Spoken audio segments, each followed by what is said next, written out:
ஓம் நம சிவாய. ஓம் நமோ நாராயணா. நாம் வாழ்க்கையில எப்பவுமே நேர்மையுடன் வாழ்ந்தோம் அப்படின்னா நம்மை நாடி யாரு வருவார்? கடவுளே வருவார், இறைவன் வருவார், அரசனும் நமக்கு உதவுவார் என்பதற்கு சான்றாக, எடுத்துக்காட்டாக இன்னைக்கு அருமையான 2 கதைகளை கேட்கலாம். முதல் கதை. முன்பொரு காலத்துல சிவபக்தரான ஒரு ஜோதிடர் வாழ்ந்து வந்தாரு. அவர் எப்பயுமே சிவ பூஜை முடிந்ததுக்கு அப்புறம்தான் ஜோதிடம் பார்க்க முடியும் அப்படின்னு அனைவரிடமும் சொல்லி, எவ்வளவு பணம் கொடுத்தாலும் சரி, எவ்வளவு பெரிய ஆள், எவ்வளவு பதவியில இருக்கிறவங்க, எவ்வளவு பெருமை மிக்கவங்க வந்தாலும் சிவபெருமானுக்கு பூஜை செய்யாம அவர் ஜோதிடம் பார்க்க மாட்டாரு. அப்படியாப்பட்ட ஜோதிடரை நம்ம சிவபெருமான் சித்தரா சோதித்து பார்க்க விரும்பினார்.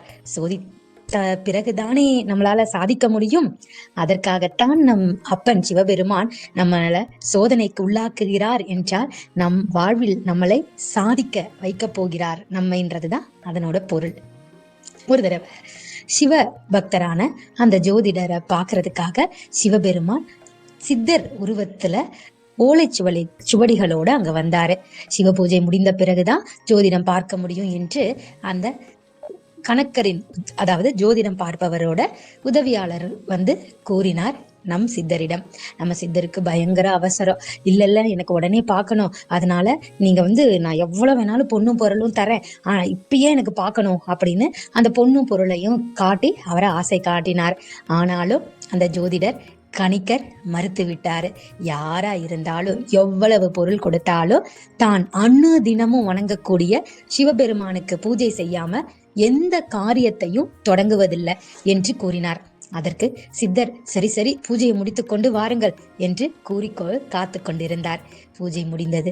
வந்த கணக்கர்கிட்ட தன்னோட வீர சித்தர் என்று அறிமுகப்படுத்தி கொண்டாரு.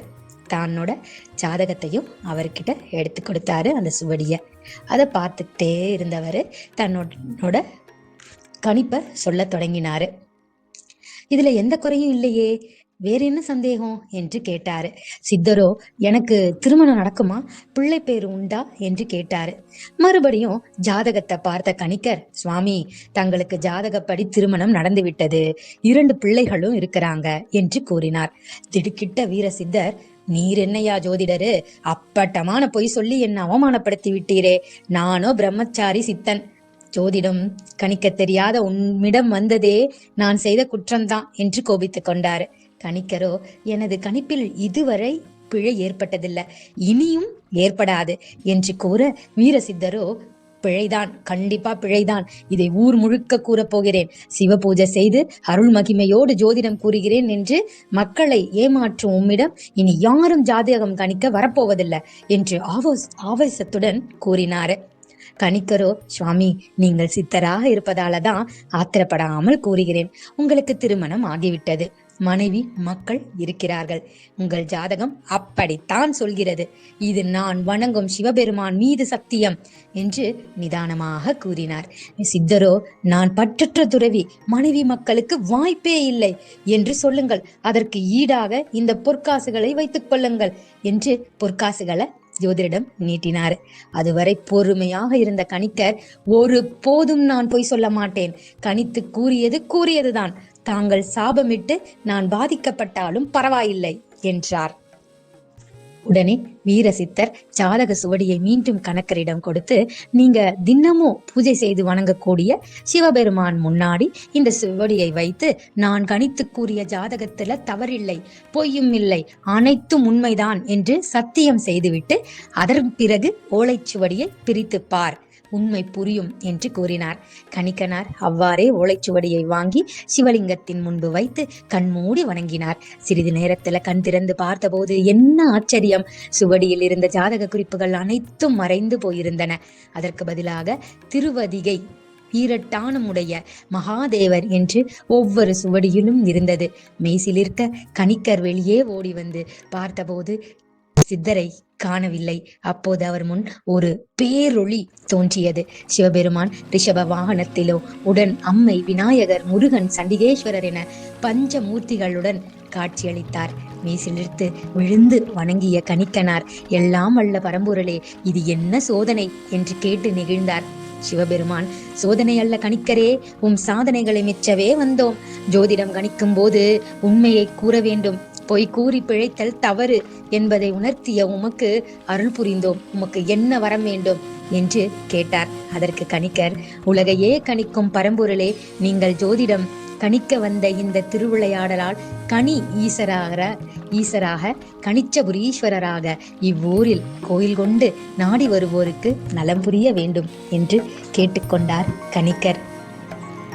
இப்படிதான் இறைவன் நாம் நேர்மையோடு வாழும்போது நம்மளை நாடி வந்து நமக்கு இரவா புகழை தந்து அருளுவார்.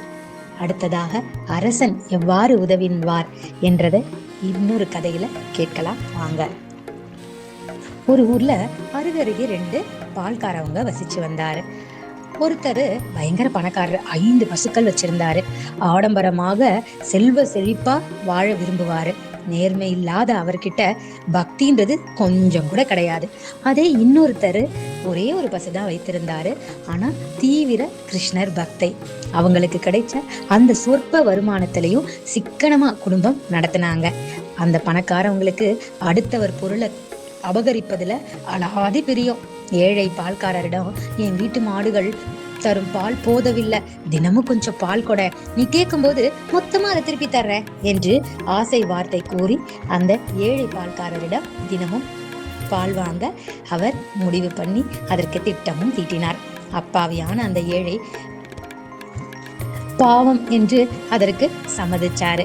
ஒரு நாள் ஏழை அந்த பால்காரரோட மாடு நோய்வாய்ப்பட்டு படுத்தது. அதனால பால் கறக்க முடியல. அந்த ஏழை வீட்டுல வருமானத்துக்கு வழி இல்லாதனால பக்கத்து வீட்டுக்கு போய், அண்ணா, இது வரைக்கும் 30 படி பால் தந்துள்ள, அதை தினமும் ஒரு படி வீதமா திருப்பி கொடுத்தீங்கன்னா என்னோட குடும்ப தேவையை சமாளிச்சு விடுவேன், அதற்குள்ள பசுவு குணமாகி விடும் என்று கூறினார். அதற்கு அந்த பணக்கார பசு வைத்திருக்கக்கூடிய பால்காரரோ, என்னது, என்கிட்டயே உன்னோட ஏமாற்று வித்தைய காற்றியா? என்கிட்டயே 5 பசு இருக்கு, நான் உங்ககிட்ட வந்து பால் கேட்டேன்னா உங்ககிட்டயே 1தான் இருக்கு. நீ வேணா என்கிட்ட கேட்ப, நான் எதுக்கு வந்து உங்ககிட்ட கேட்கணும்? இப்படிதான் பொய் சொல்லி எல்லாரும் ஏமாத்துறியான்னு உடனே கடகடன்னு கிளம்பி அந்த பஞ்சாயத்துக்காரங்க கிட்ட போய் இதை முறையிடுறதுக்காக கிளம்பிடுறாரு அந்த பணக்காரரு. ஆனா இந்த ஏழை பால்காரர் நேரா கோவிலுக்கு சென்று கிருஷ்ணர் கிட்ட முறையிட்டாங்க. ஏழை சொல் அம்பலம் ஏறாது என்பார்களே, பணக்காரரான என்ன உன்னால என்ன செய்ய முடியும் என ஏளனம் செய்பவருக்கு, கிருஷ்ணா, நீயே பாடம் புகட்ட வேண்டும், கோவிந்தா என அழைத்த திரௌபதிக்காக ஓடோடி வந்தாயே, இந்த ஏழை பால்காரனுக்காகவும் வரமாட்டாயா என்று அழுக தொடங்கினார். ஏன்னா அவருக்கு வறுமையை விட தன்னோட நேர்மைய குறைக்கி கூறி அதன் மீது ஒரு பழி வந்ததை நினைத்து அவர் அழத் தொடங்கினார். கண்ணீரோட அவர் பிரகாரத்தை வலம் வந்தபோது, கேட்டதும் கொடுப்பவனே கிருஷ்ணா கிருஷ்ணா என்ற பாடல் ஒலித்தது. எனக்கு நீதி வேண்டும் என கேட்கிறேன், கொடுப்பாயா என மனதிற்குள்ள எண்ணியபடி வீட்டுக்கு புறப்பட்டாரு. நீதிபதி இருவரையும் அழைத்து விசாரிச்சாரு. அவர்களுக்கு சோதனை ஒன்றை வைக்க முடிவு செய்தாரு. இதோ இங்குள்ள அந்த கிணற்றடிக்கு செல்லுங்க, அங்க 10 செம்பு தண்ணீர் வச்சிருக்கேன், ஆளுக்கு 5 செம்பு நீர் எடுத்து கால்களை சுத்தம் செய்து கொள்ளுங்கள் என்றார். அந்த பணக்காரர் 5 செம்புகள் தண்ணீரையும் கடகடன்னு காலில் கடனுக்கு ஊத்திட்டு வந்துட்டாரு. ஆனா அந்த ஏழையோ 1 செம்பு தண்ணீர்ல தன்னோட கால் கைகளை கழுவி விட்டு மீதி இருக்கக்கூடிய அந்த 4 செம்பு தண்ணீரை அப்படியே விட்டு வந்தாரு. அந்த ஏழை பால்காரர் மிகவும் சிக்கனமானவர் என்பதை நிரூபித்து விட்டார். பணக்காரரோ 5 செம்பு தண்ணீரை காலி செய்வதன் மூலமா ஆடம்பரமாக செலவழிப்பார் என்பது தெரிய வந்தது. அந்த பணக்காரர் தான் தண்டனைக்குரியவர் என்று அரசர் கண்டுபிடித்து அவருக்கு தக்க தண்டனை கொடுத்தாரு. ஏழைக்கு அதற்கான அவர் நேர்மையாக இருந்ததற்கான சன்மானமும் கொடுக்கப்பட்டது. நேர்மை எப்பவுமே தோற்பதில்லை என்பது நிஜம்தானே? ஆகையினால நம் வாழ்க்கையில நம்ம நேர்மையா இருக்கும் போது யாருக்கும் துன்பம் விளைவிக்காம சகல ஜீவராசிகளையும் ஒரே மாதிரி நினைத்து இயற்கைய நேசிக்கும் போது நம்ம மனதுல ஏகப்பட்ட கவலைகள் வந்தாலும், வாழ்வுள்ள சோதனைகள் வந்தாலும், நம்மளோட நல்ல குணங்களை நம்ம விடாம நம்ம வழியில சென்றோம்னா நமக்கு பக்கபலமா இறைவனும் அரசனும் வந்து நமக்கு இரவா புகழை தருவாங்கன்றதுல எந்த சந்தேகமும் இல்லை. ஓம் நம சிவாய. ஓம் நமோ நாராயணா.